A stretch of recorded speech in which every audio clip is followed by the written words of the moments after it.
How's it going, guys? It's Technical Tim here, and I want to thank everyone so much who's been liking all my videos and subscribing to the channel, and I'd really appreciate it if you gave this video a thumbs up or subscribe if you haven't already. And we have the DC card coming up, and just so you know, a podcast with Gugabe and myself will be coming out within the next day or so, so be on the lookout for that. But I'm still kind of taping. I won't have too much action on this DC card, but I have plenty of action coming up on future cards, and so yeah, I'll be doing videos on some of those fights as well coming out. But I wanted to talk about this fight with Khabib and Tony coming up because it just got announced. It's going to be at the Barclays Center, and it's in April. And the thing that I'm kind of developing my opinions on this fight. I tend to think Khabib's going to win, but I totally think Tony has a shot here. Like with Dustin, I kind of like it was kind of a popular pick. People were kind of picking Dustin as a dog. Like I'm talking about in the implied probabilities as like a big underdog. And I didn't really. I was just kind of like I don't know. I thought he maybe had a shot, but I wasn't really liking his chances too much. But with Tony Ferguson, he presents some interesting ideas. But what I wanted to talk about specifically is just the strategy that Tony will actually use, because I feel like he has two options, and I want you guys in the comments to kind of give your opinions on what Tony should use, because he really does have two. He actually has options where, like, the only option Conor McGregor had was try to fight the takedown and try to work up once taken down, where Tony has two options. And the way I see it is he has the Conor McGregor option of fighting the takedowns, resisting, and when getting taken down, working his way back to the feet. So Tony could do that. That's option A, and that's what everyone has really done versus Khabib, and it really hasn't worked. And then option B is to actually play guard and kind of attack submissions and square up to Khabib. And if you listen to, like, I don't know what strategy he's going to use, so if you think he should resist and work their way back to the feet, kind of explain why in the comments. And then if you think he should accept the takedowns because there's no point fighting it, and he should play guard and try to attack Khabib from there, comment below and tell me why. But my opinion is, I think he should actually go with option A, which is resisting the takedowns and trying to work back up to his feet rather than playing guard. And I kind of want to explain why I think this, and my opinion might change as the fight comes up and once I tape more. But the way I see this is, the one time we saw Tony against a powerful wrestler and he really, really played guard a lot was against Kevin Lee. And Kevin Lee kind of it was 3 rounds and Kevin Lee kind of slowed down, but I feel like Kevin Lee's cardio and he's not nearly as durable as someone like Khabib. That kind of failed Kevin Lee, but in the first couple of rounds, Kevin was taking Tony down and Tony was playing guard.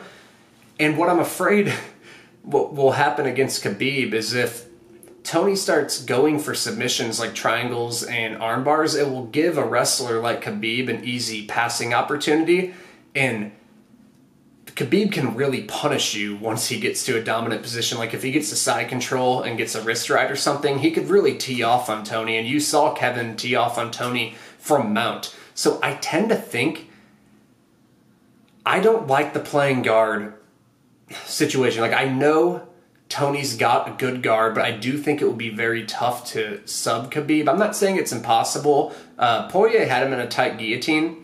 But I tend to think Khabib won't get straight guard subbed. I think if he gets subbed, it will be a club and sub. He could get guard subbed, but I think it's lower percentage.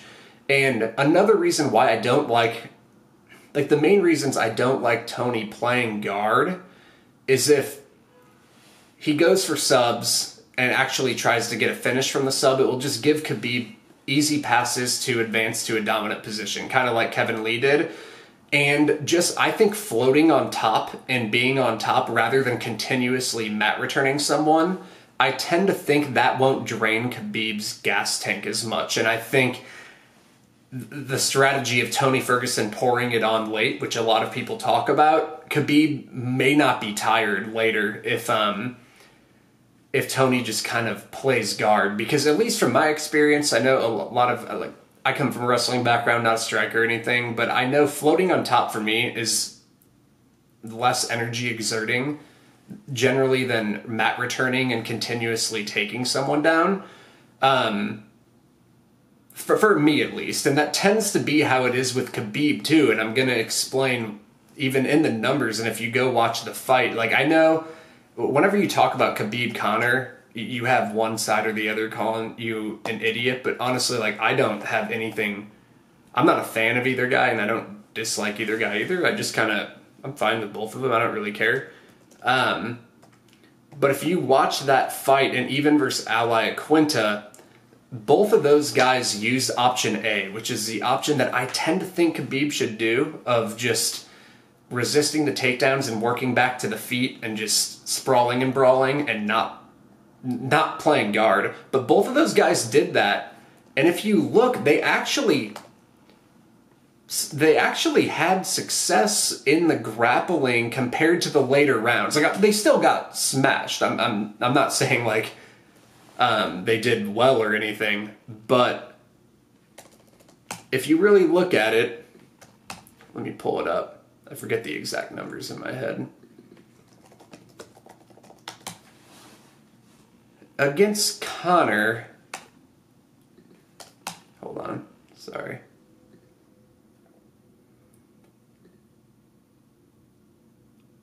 Against Conor was using that game plan, and Khabib went 1 for 2 on takedowns in round 1 and kind of held Conor down easily in that round, so obviously he was very effective there. And Conor was kind of trying to work up, and he really couldn't. Round 2, Khabib went 1 for 1 in takedowns and really dominated. And then round 3, Conor, he stopped 3 of Khabib's takedowns. Khabib went 0 for 3 in round 3, and then Khabib went 1 for 1 in round 4 and got a takedown, and it was essentially Conor was working back to his feet and let go of a whizzer, and then he just got his back taken and choked out. So if you really look at the beginning of that fight, rounds 1 and 2, Khabib went 2 for 3 with takedowns with, I think, about like 9 minutes of control time, of top time. And then in rounds 3 and 4, Khabib went 1 for 4 and only had about, 2 minutes. He didn't get any top time in round 3, and he had about 2 minutes of top time in round 4. So if you just kind of look at that, I know Conor didn't drain Khabib enough to finish him, but he drained him enough to at least do better. I know he got subbed in round 4, but rounds 3 and 4, he did a lot better as far as taking damage, and he really got subbed in round 4 because he made a mistake. But, I mean, Khabib still won. I'm not saying that. I'm just saying Khabib was less dominant in rounds 3 and 4. Like, rounds 1 and 2, Khabib beat the fuck out of Conor. And so I just wanted to point that out. Like, it shows in the numbers that if you play that resistance, working back to your feet game, you can start stuffing Khabib's takedowns. He is human, and he does tend to tire. It's just people don't have the cardio and the wrestling to kind of, at least not yet, haven't had the cardio and the wrestling to do it and then take advantage later. Like, Conor at least had success later, but he wasn't able to put Khabib away. And even if you look at the Ally Quinta fight, and Khabib dominated Al, but Khabib did have less success in the wrestling later in the fight. He objectively did, even though Khabib still dominated him and outstruck him. But if you look, rounds 1 and 2, Khabib went 5 for 9 in takedowns. He went 3 of 6 and then 2 of 3 in rounds 1 and 2. So he did well with the takedowns. He was consistently getting takedowns. From rounds 3 through 5, Khabib went 1 for 6 on the takedowns. So it showed in both of those fights, the working your way back to the feet and making Khabib consistently mat return you, it ended up draining him to an extent. He was still okay to where he could strike and defend himself and win Khabib, but it did slow down the grappling. And the reason why I think Tony should follow this game plan is because I actually think Tony has freakish cardio where that consistent defending in rounds 1 and 2 won't drain him like it did to Al and Conor. And so I actually could see if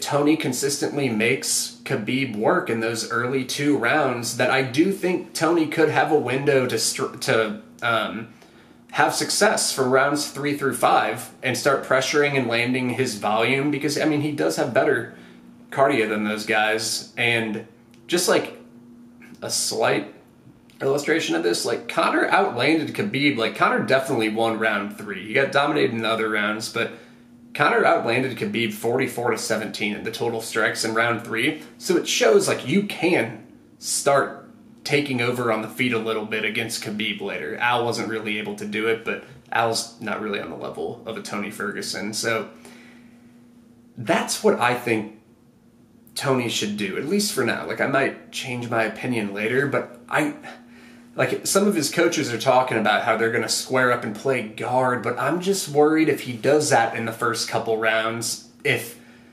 he's playing guard and not making Khabib. I mean, I know he'll be throwing elbows and stuff, so maybe he's working in a different way, but I feel like throwing elbows and kind of covering up won't be as draining as consistently having to mat return Tony in the first early rounds.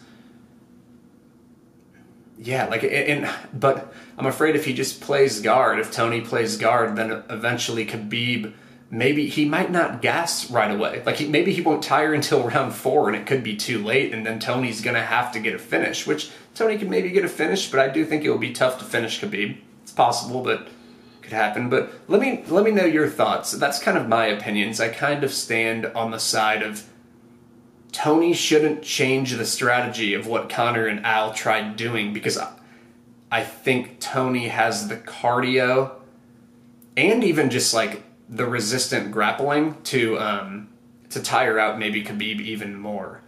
And I'm not saying Tony shouldn't ever go for subs on bottom if he gets taken down, but I think he should use the subs, and his primary plan should be to use the subs to scramble.